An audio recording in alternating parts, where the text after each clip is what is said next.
Shalom, hari ini mari kita bersama-sama mengalami janji Tuhan di dalam hidup kita. 1 Raja-Raja pasal 3 ayat 1 sampai 28. Doa Salomo memohon hikmat. Lalu Salomo menjadi menantu Firaun, Raja Mesir. Ia mengambil anak Firaun dan membawanya ke kota Daud, sampai ia selesai mendirikan istananya dan rumah Tuhan dan tembok sekeliling Yerusalem. Hanya bangsa itu masih mempersembahkan korban di bukit-bukit pengorbanan, sebab belum ada didirikan rumah untuk nama Tuhan sampai pada waktu itu. Dan Salomo menunjukkan kasihnya kepada Tuhan dengan hidup menurut ketetapan-ketetapan Daud ayahnya. Hanya ia masih mempersembahkan korban sembelihan dan ukupan di bukit-bukit pengorbanan. Pada suatu hari raja pergi ke Gibeon untuk mempersembahkan korban, sebab disitulah bukit pengorbanan yang paling besar. 1000 korban bakaran dipersembahkan Salomo di atas mezbah itu. Di Gibeon itu Tuhan menampakkan diri kepada Salomo dalam mimpi pada waktu malam. Berfirmanlah Allah, mintalah apa yang hendak kuberikan kepadamu. Lalu Salomo berkata, Engkaulah yang telah menunjukkan kasih setiamu yang besar kepada hambamu Daud, ayahku, sebab ia hidup di hadapanmu dengan setia, benar dan jujur terhadap engkau. Dan engkau telah menjamin kepadanya kasih setia yang besar itu dengan memberikan kepadanya seorang anak yang duduk di tahtanya seperti pada hari ini. Maka sekarang, ya Tuhan Allahku, engkaulah yang mengangkat hambamu ini menjadi raja menggantikan Daud, ayahku, sekalipun aku masih sangat muda dan belum berpengalaman.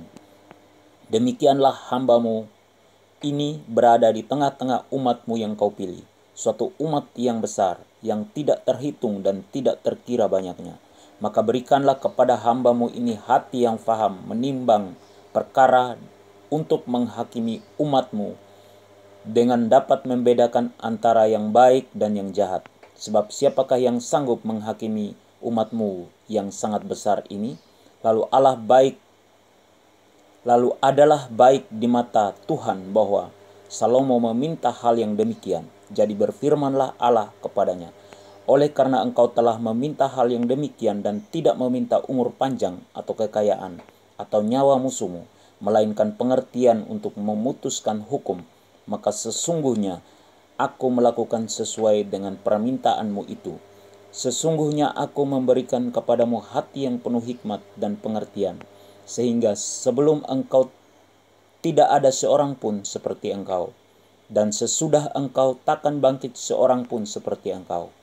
Dan juga apa yang tidak kau minta, aku berikan kepadamu, baik kekayaan maupun kemuliaan, sehingga sepanjang umurmu takkan ada seorang pun seperti engkau di antara raja-raja. Dan jika engkau hidup menurut jalan yang kutunjukkan dan tetap mengikuti segala ketetapan dan perintahku, sama seperti ayahmu Daud, maka aku akan memperpanjang umurmu. Lalu terjagalah Salomo, ternyata ia bermimpi. Sekembalinya ke Yerusalem, berdirilah ia di hadapan tabut perjanjian Tuhan, dipersembahkannya korban-korban bakaran dan korban-korban keselamatan. Kemudian ia mengadakan perjamuan bagi semua pegawainya. Hikmat Salomo pada waktu memberi keputusan. Pada waktu itu masuklah 2 orang perempuan sundal menghadap raja. Lalu mereka berdiri di depannya. Kata perempuan yang satu, Ya tuanku, aku dan perempuan ini diam dalam satu rumah, dan aku melahirkan anak pada waktu dia ada di rumah itu. Kemudian pada hari ketiga sesudah aku, perempuan ini pun melahirkan anak. Kami sendirian, tidak ada orang luar bersama-sama kami dalam rumah. Hanya kami berdua saja dalam rumah. Pada waktu malam, anak perempuan ini mati karena ia menidurinya. Pada waktu tengah malam ia bangun, lalu mengambil anakku dari sampingku, sementara hambamu ini tidur. Dibaringkannya anakku itu di pangkuannya, sedang anaknya yang mati itu dibaringkannya di pangkuanku. Ketika aku bangun pada waktu pagi untuk menyusui anakku, tampaklah anak itu sudah mati. Tetapi ketika aku mengamat-amati dia pada waktu pagi itu, tampaklah bukan dia anak yang kulahirkan. Kata perempuan yang lain itu, bukan, anakkulah yang hidup dan anakmulah yang mati.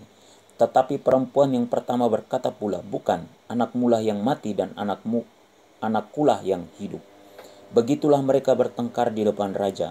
Lalu berkatalah raja, yang seorang berkata, anakkulah yang hidup ini dan anakmulah yang mati. Yang lain berkata, bukan, anakmulah yang mati dan anakkulah yang hidup. Sesudah itu raja berkata, ambilkan aku pedang. Lalu dibawalah pedang ke depan raja. Kata raja, penggallah anak yang hidup itu menjadi dua bagian, menjadi dua, dan berikanlah setengah kepada yang satu dan yang setengah lagi kepada yang lain.